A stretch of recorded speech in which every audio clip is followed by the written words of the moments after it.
Hello students, आज हम start करने लगे हैं क्लास 10th का second chapter acid base and salt.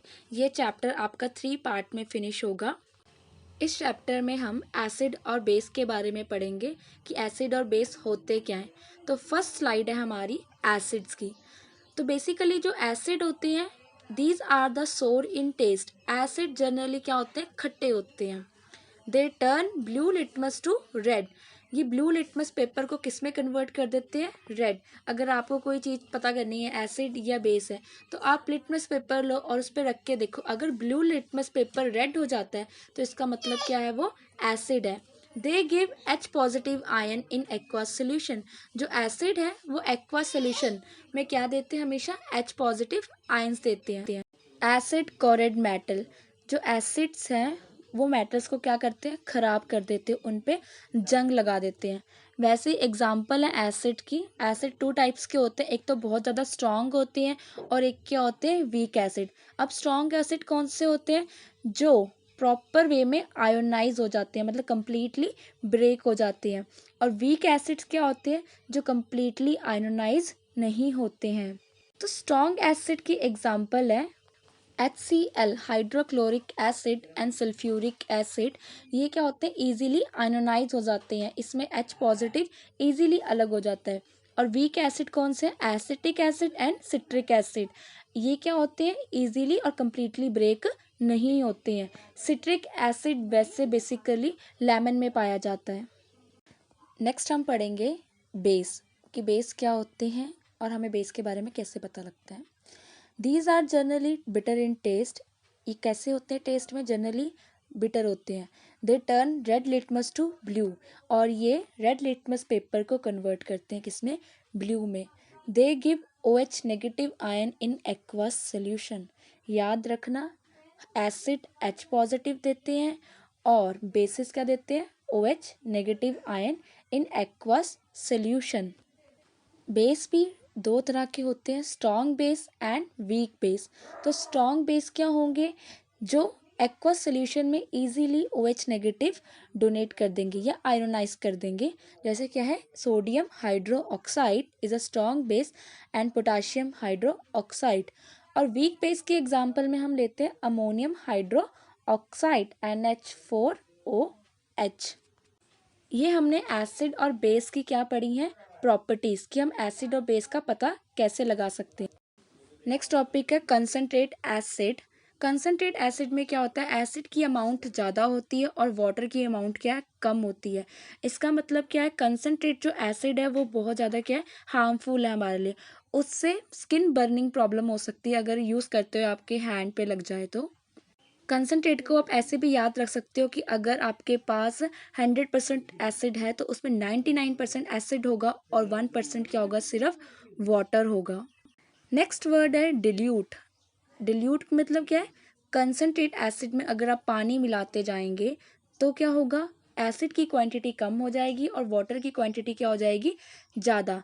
जिस सॉल्यूशन में वाटर की क्वांटिटी क्या होगी, ज़्यादा, और एसिड कम होगा, उसको हम कहते हैं डिल्यूट। हम कंसनट्रेटेड एसिड को भी डिल्यूट में कन्वर्ट कर सकते हैं by adding the water. It is not harmful for us. Dilute हमारे लिए हार्मफुल नहीं होता। नेक्स्ट टॉपिक है indicators. These are the substance that change the colour smell of different substance. Indicators क्या होते हैं, जो किसी सब्सटेंस का कलर स्मेल चेंज करे। बेसिकली इंडिकेटर 3 टाइप्स के होते हैं, सिंथेटिक, नेचुरल एंड ऑल्फैक्टरी। अब क्वेश्चन ये राइज होता है कि इंडिकेटर का यूज़ क्या है। फॉर एग्ज़ाम्पल, अगर आपके पास कोई भी अननोन चीज़ है, आपको नहीं पता वो एसिड या बेस है, तो आप इंडिकेटर की हेल्प से उसको क्या कर सकते हो, प्रिडिक्ट कर सकते हो कि ये एसिड है या फिर बेस है। तो फर्स्ट है हमारा indicator, natural indicator. This indicator are obtain from nature. Natural word से पता लग रहा है कि हमें जो ये नेचुरल इंडिकेटर कहाँ से मिलता है, नेचर से। For example litmus paper and turmeric. तो फर्स्ट हमारी एग्जांपल है लिटमस पेपर की, कि लिटमस पेपर काम कैसे करता है। हमने एक बीकर लिया, उस बीकर में हमने क्या रखा, एसिड रखा और हम क्या करेंगे, ब्लू लिटमस पेपर को उस बीकर के अंदर डिप करके देखेंगे। जैसे आपको यहाँ पे स्क्रीन पे दिख रहा है कि जो ब्लू लिटमस का कलर है वो एसिड में डिप होने के बाद क्या हो गया, चेंज हो गया। अब वो ब्लू से क्या हो गया, रेड। उसी तरह बेस है, बेस में क्या है, हम एक बीकर में कोई भी बेस लेंगे, जैसे NaOH हो गया, ठीक है। Base turn red litmus paper two blue. आपको स्क्रीन पे दिखाई दे रहा है कि हमने रेड लिटमस पेपर क्या करा, बेस के अंदर डिप करा, जो उसका कलर है वो चेंज होकर क्या हो गया, ब्लू हो गया। तो ये बात याद रखना, base turn red litmus paper two blue. Next हमारी जो एक्टिविटी है वो है टर्मरिक पाउडर के साथ। सबसे पहले हमने एक टर्मरिक सोल्यूशन बना लेना है, हल्दी पाउडर का सोल्यूशन, और फिर हम उसे क्या करेंगे, बेस के साथ रिएक्ट करके देखेंगे। जब टर्मरिक सोल्यूशन बेस के साथ रिएक्ट करेगा तो paint yellow colour to reddish brown in colour में क्या हो जाएगा, चेंज हो जाएगा। जो आपको फर्स्ट पिक्चर दिखाई दे रही है उसमें क्या है, हमारा टर्मरिक सोल्यूशन किस में कन्वर्ट हो गया, रेड में। बट यही अगर वो एसिड के साथ रिएक्ट करता है तो उसका कलर चेंज नहीं होता है। नेक्स्ट है हमारा सिंथेटिक इंडिकेटर्स। सिंथेटिक इंडिकेटर्स क्या होंगे, जो मैन मेड होंगे, जिसको हम खुद प्रिपेयर करते हैं लेबॉर्ट्री में। जैसे फर्स्ट है आपका methyl orange and phenolphthalein. These are the pictures of synthetic indicators. First is phenolphthalein, colourless होता है। Methyl orange and methyl red, ये भी क्या एसिड और बेस को प्रिडिक्ट करते हैं। जब हम मिथाइल ऑरेंज को हम एसिड के साथ रिएक्ट करते हैं तो कौन सा कलर आता है, रेड, और बेस का कौन सा कलर आता है, येलो। और फिनोल्फिथिलीन एसिड के साथ क्या रहता है, कलरलेस, उसका कोई कलर नहीं होता। बट बेस के साथ वो कौन सा कलर देता है, पिंक कलर देता है। Now this is the colour of the methyl orange and phenolphthalein with acid and base.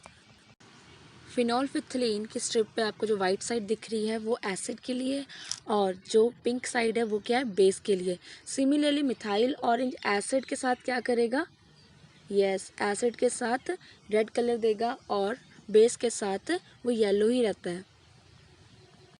Next and last indicator है हमारा olfactory indicators. Olfactory indicators are substances that have different order in acid and base. Olfactory indicators क्या करते हैं, अपनी smell को change करते हैं acid और बेस के साथ। फॉर एग्जाम्पल वनीला एसेंस जो हम घर में यूज़ करते हैं। Clove oil, clove oil means लौंग का तेल। इन दोनों को जब हम एसिड या बेस के साथ ट्रीट करते हैं, रिएक्ट करवाते हैं, तो इनकी स्मेल में, इनकी ऑर्डर में चेंज आता है। वनीला एसेंस को अगर हम एसिड के साथ रिएक्ट करते हैं तो उसकी स्मेल क्या होती है, इंक्रीज़ हो जाती है। बट वही सेम चीज़ अगर हम बेस के साथ करते हैं तो उसकी ऑर्डर में कोई भी चेंज नहीं आता है। क्लोव ऑयल को जब हम एसिड के साथ रिएक्ट करेंगे तो उसकी स्मेल क्या होगी, इंक्रीज़। बट बेस के साथ क्या हो जाएगी, उसकी स्मेल डिक्रीज़ हो जाएगी। और आज का हमारा टॉपिक यहीं पे फिनिश होता है। Thanks for watching this video. Please subscribe my channel, and if you like this video then share. Thank you and have a nice day.